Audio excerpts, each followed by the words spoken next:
بسم الله الرحمن الرحيم. السلام عليكم ورحمة الله وبركاته. بنستكمل مع حضراتكم موضوع الالاينمنت شارت مع وجود امثلة لحالات اللي هي الباند بتاع conditions of non-antisymmetrical curvature في الانبريزد فريم. مبني الشارت النوموجراف على اساس انه في دبل كيرفيتشر، المومنت في طرف بيعاكسه المومنت في الطرف الثاني فبينشأ عليه antisymmetrical curvature.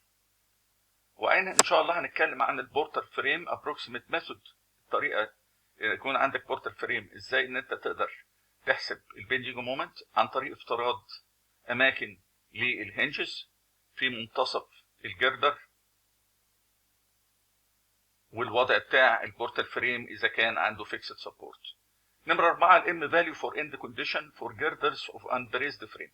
لو الوضع اللي هو النقطة دي اللي هي الكونديشن اوف نون انتيسيمتريكال كيرفيتشر لم تتحقق، او الاشتراطات اللي هي بتاعت الجدول تم استنباطه على اساسها لم يتحقق، في معامل اسمه الان اللي هو بيتكلم على الكونديشن بتاعت الجردر، واذا كان فيها الفار اند بتاعها هنج او فيكسد، ايه التأثير اللي بيحصل للمعادلة عن طريق ضربها في معامل الام. نمرة 5 ان شاء الله سولفد اكزامبل 4-5 بروفيسور الان ويليامز، وبمشيئة الرحمن نمرة 6 اللي هي الفرنش ايكويشن فور كي فاليو. يعني انت بتستعمل النوموجراف وبتعمل الجي اي والجي بي ويتقاطع مع الكيرف، بتطلع الكي فاليو انت مش شايفها، الرسمه بتاعتها مش واضحه، ففي فرنش ايكويشن تدي لك ابروكسيميت قيمه ابروكسيميت للكي فاليو قريبه من الكي فاليو بتاعت النوموجراف. بس بنبدا بالدعاء ان الله سبحانه وتعالى انه يرحم من اصيب بفيروس كورونا وتوفاهم الله رحمه الله عليهم، وانه يشفي جميع المرضى اللهم امين. بالنسبه للسلايد الثانيه حضراتكم دي البنود اللي تم على اساسها استنباط قيم النوموجراف. البند الاولاني البيهيفير بيورلي الاستيك، نمره 2 all members have a constant cross section، ونمره 3 all joints are rigid، نمره 4 for columns in side sway inhibited frame اللي هو البريست فريم rotation at opposite ends of the restrained beams or girders are equal in magnitude and opposite in direction, producing single curvature. ده بيقول لك هنا single curvature. الحالة اللي هي رقم 5 اللي هي side sway uninhibited اللي هي unbraced، عندنا rotation في opposite ends of the restraining beams and girders are equal in magnitude and direction, producing double or reverse curvature bending. يعني كأن البندنج مومنت في الطرف ده والبندنج مومنت في الطرف الثاني بيلفوا في نفس الاتجاه، فهم ايكوال ان ماجنتيود واوبوزيت والروتيشن اوبوزيت، لان واحد زي ما حضراتكم هنشوف باذن الله. ستيفنس بارامتر ال جذر بي على الاي اي of all columns are equal. Joint restraint is distributed to the column above and below in proportional to the EI. ال EI على ال لان انت بتقول summation لما تيجي عند الجوينت بتجيب السميشن للسيجما اي اي على ال للعمدان اللي فوق هذه الجوينت على السميشن لاي اي على ال للجيردرز اللي معديه في هذه الجوينت. or columns buckle simultaneously، يعني كل عمود ملوش علاقه بالثاني. no significant axial compression force exists in the beam or girder. ليه؟ عشان في حاجه اسمها البي دلتا افكت. البي دلتا افكت دي بيبقى الكاميرا كأن عليها بالظبط كومبريشن فورس ومومنت.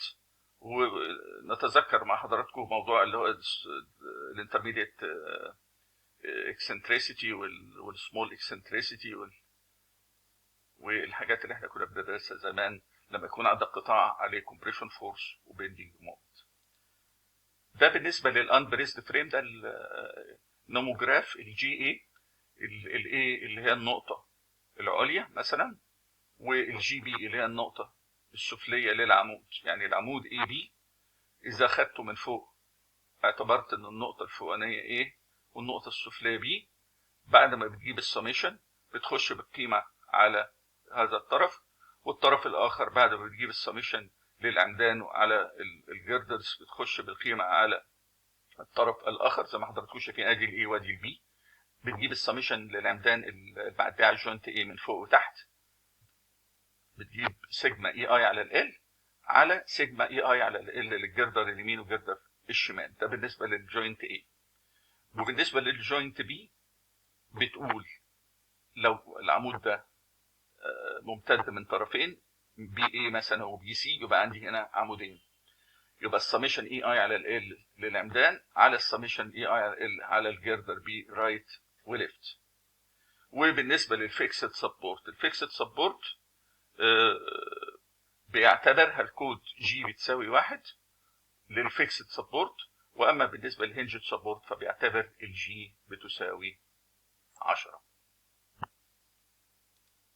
اول حاجه بالنسبه للبورتال فريم، زي ما حضراتكم شايفين البورتال فريم اذا تم التاثير عليه بقوه بي افقيه بارتفاع اتش، ومثلا الحاله بتاعتنا اللي هي 2 فيكسد سبورت، فالبيهيفير بتاعه انه بيحصل الاستيك كيرفيتشر زي ما حضراتكم شايفين، فبيجي النقطه دي في نص الارتفاع بالنسبه للستيب جردر. اذا الجردر بتاعنا ستيف هتقدر تعتبر انه عندك هنج في نص الجردر وعندك هنج في نص ارتفاع الجردر، يبقى في منتصف الاسبان وفي الارتفاع، وده بيدي لك بيندنج مومنت بهذا الشكل. بيندنج مومنت عند السبورت طالع لبره داخل لجوه، يبقى هنا بيقلب، وهنا البيندنج مومنت هنا نتيجه ان الجوينت الاثنين مومنت من هنا من الجزء السفلي والجزء اللي على اليمين قد بعض، فبيروح قالب المومنت. بما ان انت عندك هنج في منتصف الاسبان فبيروح قالب المومنت تاني، وهنا كورنر ويروح راجع عشان هنا عندك هنج في نص الارتفاع العمود.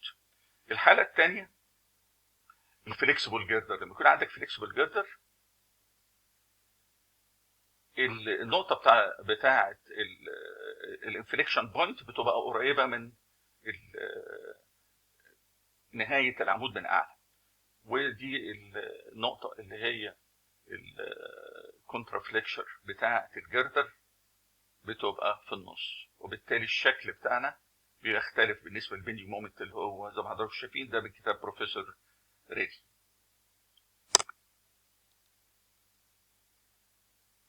دلوقتي اذا الاند كونديشن للان بريزد فريم او بريزد فريم السيجما اي اي على ال كولم على سيجما ام اي اي على ال جردر، لو الاند كونديشن مختلفه يبقى في هذه الحاله هنستعمل هذه المعادله.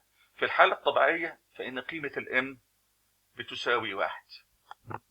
يبقى بيقول لك for other conditions include a correction factor m to account for actual rotational stiffness to the girder at the joint. ففي حالة السايد sway uninhibited اللي هو unbraced assumption reverse curvature bending of girder. طيب نبتدي الأول بموضوع البورتال فريم بمشيئة الله. لو عند حضراتكم بورتال فريم هنجد من الناحيتين وتم التأثير عليه بقوة بي على ارتفاع اتش، والسبان بتاع الجردر يساوي ال، فإنه من كتاب بروفيسور ديفيداس مينون اللي هو structural analysis، فإنه بيعتبر إن هذا الفريم نقدر نقول إن هو مكون من جزئين. الجزء الأولاني إن نص هذه القوة فيها انتي سيمتريكال لودنج بي على 2 وبي على 2. طب بقية البي على 2 اللي هنا هتيجي تاني، يبقى هنا بي على 2 وبي على 2 بيساوي البي. تمام. طيب البي على 2 الافتراضيه دي بيجيب لها بي على 2 عكسيه، يبقى انت كده الكونديشن بتاعت البي هي عباره عن بي على 2 بي على 2، وهنا بي على 2 زائد ناقص بي على 2 طيروا بعض. فاستفاد ايه من الكلام ده؟ قال لك لما بعمل هذا الوضع فان هنا مفيش بيندنج مومنت لانه انتي سيمتريكال، مفيش بيندنج مومنت. لكن هنا بي على 2 شمال في اتجاه من اليسار الى اليمين، ومن هنا راح الى الخارج، فبتظهر موضوع الهنج في المنتصف بتاع الجردر زي ما حضرتك هنشوف مع بعض. فانت نتيجه البيهيفير بيجي الالاستيك كيرفتشر بيجي كده ويروح طالع لبره وجاي هنا تاني، فبتعتبر ان الهنج هنا رولر سبورت لان هنا الجزء اللي هو بتاع الهوريزونتال موفمنت ما بيجيش في النص، بيبقى ديفييتد شويه، وبالتالي فافترض هو قال لك احنا هنحل هذه المساله على رولر سبورت. نستكمل ان شاء الله في المره الجايه. اشكركم والسلام عليكم ورحمه الله وبركاته.